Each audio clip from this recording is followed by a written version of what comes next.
भगवान आगे बताते हुए कहते हैं कि हे अर्जुन, अहंकारवश मनुष्य स्वयं को कर्ता मानता है, जबकि समस्त कर्म प्रकृति के सामंजस्य से ही फलीभूत होते हैं। इस प्रक्रिया और भावना को पूरी तरह जानने और आत्मसात करने वाले ज्ञान योगी कभी भी इस आसक्ति में नहीं पड़ते और वो सदैव प्रभु के प्रति कृतज्ञता व्यक्त करते हुए रहते हैं। अज्ञानी व्यक्ति सदैव ही सत्व, रज एवं तमोगुणों में आसक्त रहते हैं। अतः इन सभी को जानने और समझने वाले सर्वज्ञों को चाहिए कि ऐसे लोगों को धीरे धीरे ही समझाने का प्रयास करें। ज्ञानयुक्त चर्चा से इनकी मति भ्रमित होती है, अतः इनमें तुरंत किसी बदलाव की आशा भी नहीं होनी चाहिए। सुदर्शन चक्रधारी भगवान कहते हैं कि हे अर्जुन, अपने सभी प्रकार की लौकिक इच्छाओं को छोड़कर संताप रहित आध्यात्म बुद्धि से सभी कर्मों को मुझे समर्पित कर कर्तव्य पथ पर आगे बढ़ो। मेरे द्वारा बताए गए मार्ग पर आगे बढ़ने वाले ही सफलतापूर्वक सभी कर्म दोषों से मुक्त रहेंगे।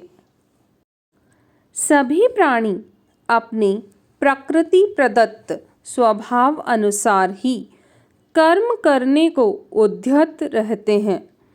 प्रत्येक इंद्रियों में राग और द्वेष निहित है।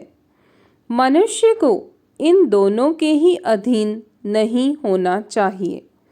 ऐसे व्यक्ति का स्वभाव परिष्कृत हो जाता है और उसे इंद्रिय निग्रह भी नहीं अपनाना होता। अपने कथन को जारी रखते हुए भगवान वर्ण व्यवस्था की चर्चा करते हैं कि भारत कर्म प्रधान देश रहा है और सभी के कर्मानुसार ही आदिकाल में 4 वर्णों की व्यवस्था की गई, जो सभी आपस में एक दूसरे के पूरक हैं। मनुष्य को चाहिए कि अपने गुण धर्मों का पालन करते हुए वर्ण व्यवस्था अनुरूप कर्तव्यरत रहें। अनायास हो जाने वाले दुष्कर्मों के हश्र की जानकारी चाहने पर भगवान रजोगुण, तमोगुण एवं सतोगुण की व्याख्या करते हुए कहते हैं कि रजोगुण की प्रधानता से उत्पन्न काम, क्रोध, लोभ, मोह एवं अहंकार इत्यादि ही मनुष्य के सबसे बड़े शत्रु हैं। भगवान कहते हैं कि ये कामनाएं प्राणी के ज्ञान और विवेक को ढक देती हैं। रजोगुण के प्रभाव से उत्पन्न काम भावनाएं ही मनुष्य को पाप की तरफ बढ़ाती हैं। स्वविवेक से नष्ट हुए नियंत्रित स्वभाव को लौकिक जगत में दूसरे के नाम यथा देवयोग, दुर्भाग्य, कलयुग के प्रभाव इत्यादि से हुआ मान लिया जाता है, जबकि यह कामाग्नि ही मनुष्य के ज्ञान एवं सद्गुण को भुलाकर पाप कर्म करने को प्रेरित किया करती है।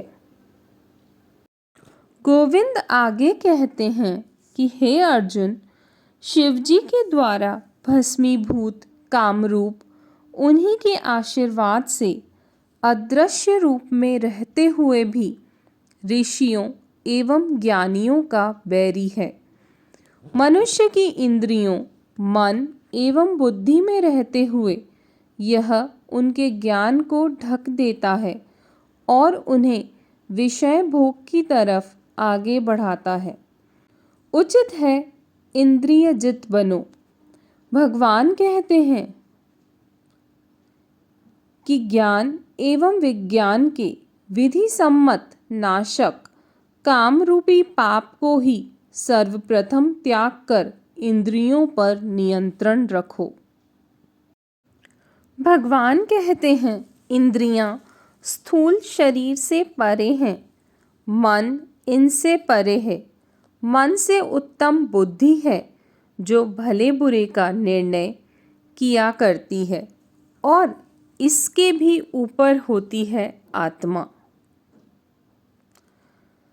श्रीमद् भगवत गीता जी के 3 अध्याय में भगवान अर्जुन को इंद्रियों, मन एवं बुद्धि को संयत रखने एवं आत्मा को शुद्ध रूप से अंगीकार करते हुए काम जीत होने का मार्ग प्रशस्त कर रहे हैं। अतः इस अध्याय में इंद्रिय संयम का विशेष महत्व है।